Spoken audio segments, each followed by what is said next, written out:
fooled my cheating soon-to-be ex-wife into thinking I was cheating, then thermonuclear shinobi ghosted and served her Christmas Day. I hope you've got some time and a snack, because this one is going to be super long, as the events that follow span from late 2019 to last week. As per the rules, all names are altered herein. Okay, so here's the backstory. My soon-to-be ex-wife was my high school sweetheart. We started dating in '92 when we were both 17. We're both 45 now, and have been together ever since. She's the only woman I've ever been with my entire life. We married 5 years later at 22, fresh out of college. A year later, we had our first of 2 children, both boys, 22 and 17. 23 years I gave to her, built her a house, worked my butt off to give her the life she wanted. Sure, we had rough patches, but what marriage doesn't? Even in the worst of times, we found a way to pull through and come out the other side better, which made the discovery of her affair that much more jarring. Flashback to March 2020, when I first got the feeling something was off. For a good 2 months prior, we were in a funk. I was on the mend from reconstructive knee surgery, blew out my ACL in fall of 2019, but still lacking in movement. At the time, I only had about 55% range of motion on my knee. This took a toll on quite a lot in the house. I was out on workers' comp, as I had been injured on the job, and I was unable to do my usual household duties. So a lot got backed up. My sons would do what they could, but tasks only I was capable of doing had to be put on the back burner, or my wife had to do, which she wasn't pleased with. Things also crawled to a standstill in the bedroom between us. It had already slowed down prior to my injury, but in the state I was in at the time, it completely stopped. During these months, she, we'll call her Sue, was spending more time hanging out with coworkers after work. Between November of 2019 and March 2020, it was a regular occurrence for her. Naturally, I thought nothing of it. I've never, in the 23 years I'd been married with her, had any reason to worry or not trust her. She has her friends, I have mine, and we have mutual. I'd go hang out with my friends all the time, and there was no issue. It was all above board. It was around January of this year that I noticed something odd. Sue started getting noticeably distant with me. Sure, we were in a funk, but she'd never deny me affection to that point. The usual hugs and kisses she'd give me came to a halt. Her phone was attached to her hand long before my suspicion grew, but she'd always share and show me things she'd discovered on the web. Do-it-yourself ideas and recipes on Pinterest, memes, all kinds of stuff. But she was now being guarded about her phone. Even her interactions with me became more snippy, as if she couldn't be bothered. So we're now in March. COVID has arrived and New York City is locked down. Our chosen careers fall under the essential designation, so neither of us have to work from home. I'd just been recently cleared to return to work after 5 months on the shelf, and I was eager to get back after it, as 5 months on my butt rehabbing my knee and not being able to do physical stuff drove me nuts. For context, I enjoy physical activities. I'm an avid martial artist, and I'm typically in the gym 4 days a week, on top of all the home projects I did. Within a week or two of the lockdown, my soon-to-be ex-wife alerts me that she's going to have to start putting in extra hours. Again, I think nothing of this because of her field. Of course, I was under the assumption it'd be every other day, but no, it was every day. And not just an hour or two.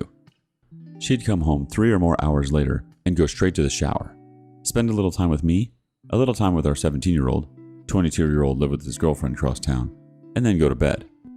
As I'm able to support myself on my knee better, we started getting intimate again.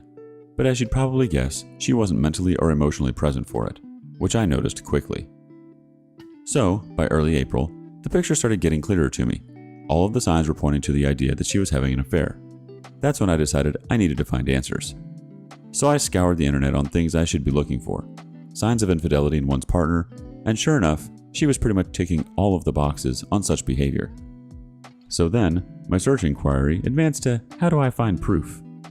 I started with her social media, looking at her Facebook entries for months prior. It's pretty much the usual. Pics of us and our sons, pics with her and her friends, and more than a few pics of her nights out with coworkers. In these pics, it's a mixed bag of her closest friends from work, and a couple folks I've never met from her work. But I see one recurring thing in a number of these pics. One guy. In every picture he's in, he's rather uncomfortably close to her. His arm is around her shoulder, or his hand is on her lower back. Way too close for a guy I've never personally met.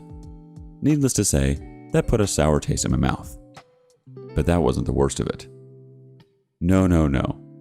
The worst was the fact that apparently this dude is a friend of hers on Facebook and follows her on Instagram. So I got to look up his Facebook account, and wouldn't you know it, I'm blocked. Why the hell am I blocked from seeing this guy's Facebook account, but he's friends with her on Facebook? Yep, now I'm in Batman detective mode. At that point, I wasn't even trying to deny it. I knew she was cheating on me with this guy. My mission was to find out for how long, and over the course of April and May, that's what I did. You know, I never had any clue the depth of info you could scour from phone, text, and email records up until then. We have a family plan cell phone package, and I was able to pull up quite a bit of data. My soon-to-be ex-wife's data history was telling. The two most frequent numbers she had interacted with from October 2019 to April of 2020 was my own, and a number I'd never seen before. Take a wild guess whose number it was. A quick check on Google, and I confirmed it was the dude from the photos who blocked me on Facebook. We'll call him POS, because that's what he is. Again, the picture becomes even clearer at this point. But a lot of their messages and texts were disjointed, which meant she was deleting a lot of them. I knew she was cheating on me with this guy, but nothing in the data could serve as a smoking gun. I needed more evidence. It's at this point that I tell my best friend Oz what I had found. He asked me, did I confront her with what I had? And I said no, because I felt like it wasn't enough. That's when he told me about an app that I could download to apparently spy on her communications in real time. I won't say the name as I don't know the rules on that here. I got it installed, synced up my data plan, and waited. Within 2 days of doing so, I finally saw it. A text string between the two of them talking about how much fun they'd had on the previous night, and making plans to do it again that weekend. Boom. Gut punch. To say I was completely devastating was an understatement. I guess that moment counts as my D-Day, and for the next 2 days after, I was just broken. I actively distanced myself from her those 2 days immediately after D-Day, which she was noticeably shaken by. She'd try to console me and ask me what was wrong, but I'd brush it off and leave her presence. I couldn't even look at her. This woman who I gave 23 years of my life to, who I have given everything I could and more to as a husband, and she stepped outside of our marriage for a guy just 5 years older than our eldest son. By the third day, I wasn't even sad anymore. I was pissed. I contacted Oz to let him know my suspicion was confirmed, and he asked me had I confronted her yet. My answer was no, and I told him I wanted payback. I didn't want to just divorce her. I wanted to destroy her. I wanted to leave her life in shambles and frickin' ruin her. It was going to take time to do so, and I devised a plan. In my readings and research on infidelity, I had saw a quote that resonated with me that went, "The enemy of infidelity is unpredictability." Or something like that. I don't know. That was going to be the basis of my plan. I was going to make her life hell on wheels, while also secretly planning my exit strategy. So we're now in early June, and I've still got the app installed. Pretty much every night, I'm gathering as much data as I can, seeing their back and forth messages. They're talking like it's a full-blown relationship they're in. Sexting, lovey-dovey romantic stuff, nudes, the whole freaking bag. At that point, I had stopped looking at any of it. I was just collecting info and cataloging on my private FPS server. Meanwhile, I started doing things out of the ordinary. I start going out at odd times. I start coming home even later than she does. In her presence, I'm on my phone a lot more than usual, and when she asks, "What are you up to?" I just simply say, "Just stuff," and put my phone away. I'd also changed my login info on everything, so she couldn't access any of my stuff. Mind you, for our entire marriage, we'd never hid anything from each other. But right around, I'm assuming, the start of her affair, she'd changed her password on Facebook, as well as on her phone, stating, "I had to because of the security breaches in recent months." Yeah, really nice cover for hiding your affair from your husband. Anyway, I'd clued Oz in on my plan, as well as telling my older and only sister, and 2 more of my closest friends, what was going on. These are people I trust with my life. I swore them to secrecy. For context, Oz and I have been friends since we were kids. The others of our friends, Joey and Nina, we've known since high school. Make note of Nina. She comes into play down the road. July comes, and my soon-to-be ex-wife is in full paranoia mode. She's texting and calling me a lot more frequently now, asking me if I'm going to be home when she gets home. When am I coming home while she is and I'm not? Asking me what I am up to. The works. I can see the seed planted in her head the month prior to starting to sprout, especially in her communication with POS. She's confiding in him her doubt and confusion, telling him that I'm getting cold and distant. The freaking nerve of this woman. In the interim of these interactions with POS, she suggests that maybe they should stop meeting up at our house because she has no idea if I'd just show up. Confirming yes, she has had this F-wad in my home. Thanks, Sue. POS asks her in that specific communication was she worried about me potentially cheating on her, which actually pissed her off. I can't even begin to describe the level of joy and how many laughs I got out of reading that exchange. My cheating wife arguing with her affair partner over if she's mad her husband could be cheating on her. Oh, the freaking irony. Now, bear in mind, I'm not hooking up with anyone. When I leave, I'm usually at Oz or Joey's, throwing back some booze, watching fights, and spending time with my bros, or at my big sis's house, hanging with her and my brother-in-law, who's like an older brother to me. My sis is 52 and her husband is 58. She had told him about my soon-to-be ex-wife's infidelity, but not of my plan. Couldn't risk it, as he's a bit of a blabbermouth. We'll fast forward now to October. That's when things seriously picked up. I've been in my faux affair for 3 months now, and Sue is hyper aware of the fact that I'm actively pulling away from her. It's been as long as the day I enacted my plan until the day she confronted me. October 20th, 2020, that I'd even touched her. No hugs, no kisses, no initiation of intimacy, nothing. Not like she needed it. She was still screwing POS, just at his place or at motels. So, that afternoon, she calls me at work, which wasn't rare before all this began, but certainly hadn't happened in a while, and asks me to come straight home after work saying she had something important to tell me. I'm not going to lie to you all, I half believed she was going to come clean about her infidelity, but of course she didn't. Instead, I get home to her asking me was I unhappy with her. The freaking nerve! She cites the fact that I've been spending way too much time away from home, I don't show her affection anymore, or our sex life has completely died. She tells me she's worried I'm pushing her away because I was resentful of how she treated me months I was rehabbing my knee. And then came the punchline. She freaking asked if I was cheating on her. Folks, I fell out on the floor laughing hysterically. And when I say hysterically, I mean Joker laughing gas hysterical. On the surface, it looked like, to her assuming, it was me laughing off the notion of being unfaithful. But it was of course actually me laughing at the sheer irony of what was happening in front of my eyes. I'm tearing up, pounding on the floor in complete hysterics for a good 2 minutes before I compose myself enough to answer. I sit up and look her in the eyes for the first time in months, shaking my head. But I don't give her an answer. I stand up, brush myself off, kiss the top of her head, and go about settling in for the night. Later that night, as I'm in my office, I decide to, you know what? Given the brevity of what happened, I wanted to see what she was telling him. So I fire up the app, and sure enough, they're actually texting in real time. She tells POS, I know he's cheating on me. I asked him tonight, and he literally laughed in my face. He fell on the floor and laughed for like 5 minutes. It wasn't 5 minutes, obviously. He doesn't even care how I feel anymore. I don't know how or why, but he's gone. I know I've lost him. This is karma, I know it. The smile I had on my face reading that must have resembled the Cheshire Cat. She was breaking. POS attempted to console her, saying that if I cared enough for her, she wouldn't have had to come to him to give her what I wasn't giving her. But the tone of her responses told me she was having doubt now. She had the nerve to step out of our marriage because I was unable to fulfill my role as a husband due to legitimate injury, and kept the affair going for, at that point, nearly an entire year. But the idea of her losing me to another woman was enough to make her waver? What a freaking weakling. Now, during all of this, I was also exacting the second part of my plan for payback, getting all of my affairs in order financially. In September, I had met with a family attorney to get the ball rolling on divorce papers. With the mountain of evidence I'd piled up to that point, New York is an at-fault state as far as divorce, and the overwhelming amount of proof I'd gathered displaying Sue's infidelity pretty much solidified I could nail her to the freaking wall in a divorce case. My lawyer instructed me to get all of my financials in order in preparation for whatever division of assets might come as a result. I went one better than that, secretly pulling all of my money out of our joint account and putting it in my personal account. I also started shopping around for an apartment as part of Phase 2. We're now in November, and I've not changed my behavior. In fact, I've ramped it up. This is where my friend Nina comes into play. For context, Nina and Sue have never been what you call close. I met Nina freshman year of high school, 2 years before I met Sue. Even way back then, Sue has seen Nina as a threat, as she's my closest female friend.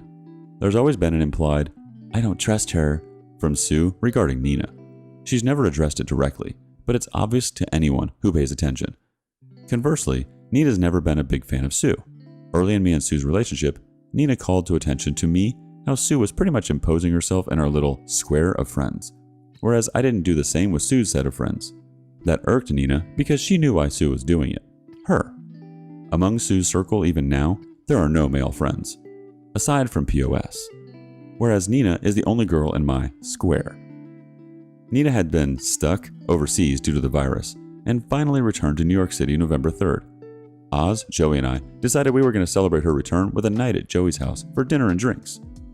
There was only 5 of us: Oz, Joey, Joey's wife, who is also Nina's sister, Nina, and myself. Sticking to the CDC guidelines, we take the Rona very seriously. Nina, being the evil mastermind she is, comes up with an evil idea to trigger Sue. She suggested we take some photos in the same vein of the photos I discovered of Sue and POS months prior and post them to my Facebook. And that's just what we did. It wasn't until the 5th that Sue got wind of it, as I'm guessing a few friends noticed my updates and saw how uncomfortably close I was with Nina. This really effed her mind up, because she still believed I was cheating, and I can almost guarantee she wanted to accuse Nina, but she knew that Nina had been stuck in Europe for the majority of the year. Still didn't stop her from attempting to dress me down that night for being so, as she said, handsy in the pics.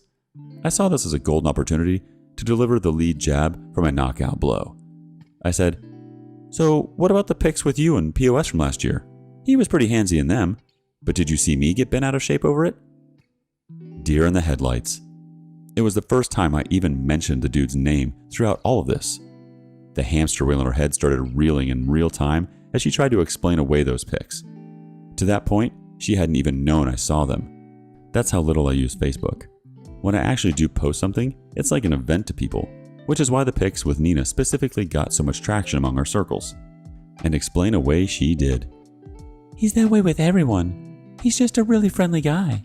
I can see how it looks, but there's nothing there. I'm sorry if those pics hurt you. I'll delete them." No, the pics aren't what hurt me. The year you've been screwing the dude whilst lying to me that you're working extra hours and hanging with friends is what hurt me. But vengeance, as Lieutenant Commander Worf from Star Trek, The Next Generation so famously said, is a dish best served cold.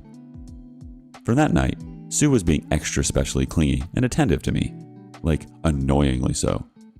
She'd try to initiate affection and intimacy with me, and I'd stonewall her at every chance. All the while, I'm still archiving everything she's saying to POS. Mind you, by this point, I'd long since gone numb. Any desire I might have had to save my marriage was dead. I'd checked out the day I enacted the first phase of my plan. She's confiding in him that I've gotten worse, that she doesn't know what to do, and she feels like I absolutely hate her. I do. Then comes the bombshell. She says she can't see him anymore. The guilt is too much for her, and she feels like karma is suffocating her. She can't risk losing me. She says that she loves POS deeply, but she is still in love with me, and she has to save her marriage before she loses me. No, my dear, you're about 8 months too late for that. POS loses his crap, saying such lovely things as, "He doesn't love you the way I love you," and "You're making a mistake. You can't just throw me away like this." That text chain would be the last they'd had until about 3 weeks ago. Throughout the remainder of November into December, she is stuck in limbo. She's trying to gauge where my headspace is and is still unable to tell if I'm actually being unfaithful. Meanwhile, POS is steadily blowing her phone up daily, but she's not responding to him. I'd see her check her phone often, then quickly put it away. Meanwhile, phase 2 of the plan was now officially complete. The divorce papers were done. I'd found me a studio apartment in Co-op City, New Yorkers will know the area, and signed a 2-year lease on it. All of my money was in my personal account. I was ready to throw my haymaker. So we're now at Thanksgiving. My oldest and his girlfriend were hosting a small gathering of our immediate families. So them, oldest and his girlfriend, oldest girlfriend's parents, she's an only child, myself, Sue, and our youngest. We have a great night. My oldest girlfriend is studying to be a chef, and she did all the cooking herself. The girl can frickin' cook, let me tell you. As I had to keep up appearances of nothing being wrong between Sue and I initiated affection with her several times that evening. Kisses on the cheek, cute little hugs, wrapping my arms around her shoulders from behind. The gestures didn't go unnoticed by her, as she reveled in it. Bear in mind, this was the first time I touched this woman since I kissed the top of her head that night she confronted me in October. So just about 2 months. Not gonna lie, I felt repulsed doing it, but I had to. I couldn't risk the plan, and me being distant to her in the face of my boys, my oldest girlfriend, and her parents would set alarms off. So my youngest decides he wants to stay over with his big bro for the night. So Sue and I head home. On the drive home, she thanks me for being so good to her and says, "I don't know what you're going through, baby, but I'm here for you." I had to hold off bursting out in maniacal laughter again and respond saying, "I know, I just need time." So, for the first time realistically since springtime, we had sex that night. I figured, F it, with what I'm about to do, may as well get some action before I delete her from my existence. I won't go into detail, but it wasn't lovemaking. When I was finished, she was a lump of flesh laying there trying to figure out the direction of the truck that ran her over. No cuddling or anything after. I just got up, showered, and went to go sleep in my office. To her confusion though, I used a condom. First time in 2 damn decades I did. She was definitely perplexed by it, but she didn't ask questions. Sure as hell wasn't going raw on her knowing that she'd been doing so with POS for months at that point. I wake up the next day and check my handy-dandy spy app, and for the first time in weeks, she responded to POS. Dude went full novella. He professed his love for her, said she was wasting her time trying to rekindle a flame in me that died. That she'd been in a prison with me for 23 years and deserved to experience the love and affection of a man who would cherish her. Mind you, this dude is 27 freaking years old, 5 years older than our oldest son. And he's that sprung on a 45-year-old married mother of 2? What a grade A, high-quality simp. She chose to blow up our marriage and destroy the home we'd built for this dude? Pretty boy with a soft side? Ha! She responded saying pretty much the same thing she said when they last talked, that she loves him and enjoyed their time together, but she can't lose me. I'm still the love of her life, but she'll always have a place for him in her heart. That they can still be friends if he chooses, but the physical relationship between them is over. He begged her to see him one last time that week, and yep, you guessed it, she said yes. One more for the road, right? Who am I to say anything? That's what I did to her the previous night. Of course, I added all of that to the archive I'd compiled. December 4th is when Phase 3, the final phase of Operation Shinobi Ghost, started. The divorce papers were in my hand. My new place of residence was set up. Now I had to slowly start moving my stuff out of the house. But first, I had to break the news to my boys. I called my oldest to the house that Friday night, had them join me in my office, and laid everything on the table. Not the specifics, but that their mother had been cheating on me for over a year, and I was going to be filing for divorce soon. My 17-year-old was especially shaken up by this, because he himself had recently experienced his first taste of infidelity. Yep, his first girlfriend had cheated on him just 4 months prior. Seeing his heart broken a second time at the idea that his own mother was capable of doing this hit him hard. My oldest took it a lot better and suggested taking his brother in to live with him until this blows over, to which I agreed. We packed up some of his stuff, and he asked me was I going to be okay. I told him, yes son, I'm going to be alright. And so are you. We're going to be alright, I promise. And then they were off. The hardest part was now over, and it was now time to arm the nukes. Over the next few weeks, day by day, Oz would help me get a little of my most sensitive stuff out of the house. Gave him a list of all the definite stuff to grab while Sue and I were at work, and left him the spare key. This was all stuff Sue wouldn't notice was missing unless you told her it was gone. I'd also gotten a new phone and phone number and told everyone who needed to know. Oz, Joey, Nina, my boys, Big Sis, and my mother. My new contact info. Meanwhile, I'm keeping up the ruse with Sue and she's none the wiser. Trickling bits and pieces of affection to her, just to keep her off of the trail, whilst she's still in contact with POS. Not to the extent that they've been prior, but there's still an emotional thing happening. The fog is faint, but it's still there. All the while, I gather everything, and I do mean everything. Every bit of data I've archived since I started the plan. Call logs, texts, pics, emails, everything, and start making printouts. Folks, I must have spent over $1,500 on staple supplies. Printer ink, paper, binders, the works. And I cataloged everything in order from the beginning of the affair until that last bit 2 weeks ago, December 16th, in the binders. 14 of them. I then put each one in a box and gift wrapped each, addressing them to various people. My mother, my father passed 7 years ago, her parents, her 2 sisters, her brother, her HR department. Did I forget to mention POS works for the same company and there's an expressed rule against intercompany relationships because of the nature of what she does?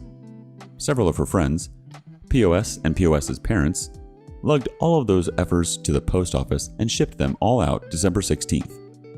ETA for delivery, December 22nd through the 24th. Perfect. So we're now at Christmas Eve. Sue comes home around the usual time. No idea if she'd seen POS. I'd stopped tracking her on the app the 18th. Figured I'd gotten all the mileage I needed from it.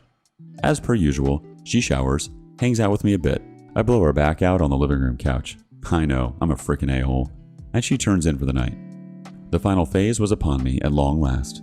The nuke I'd been arming since June was finally about to launch.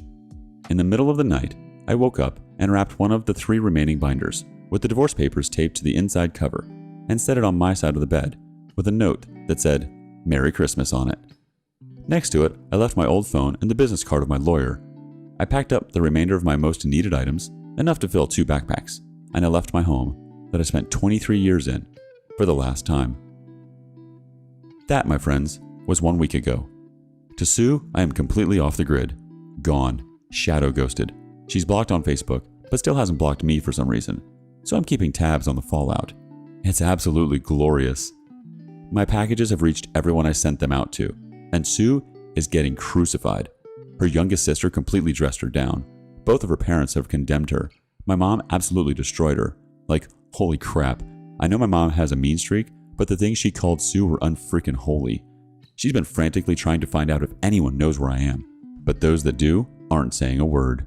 All over her Facebook feed, she's desperately trying to reach me because I'm guessing she knows I'm likely looking.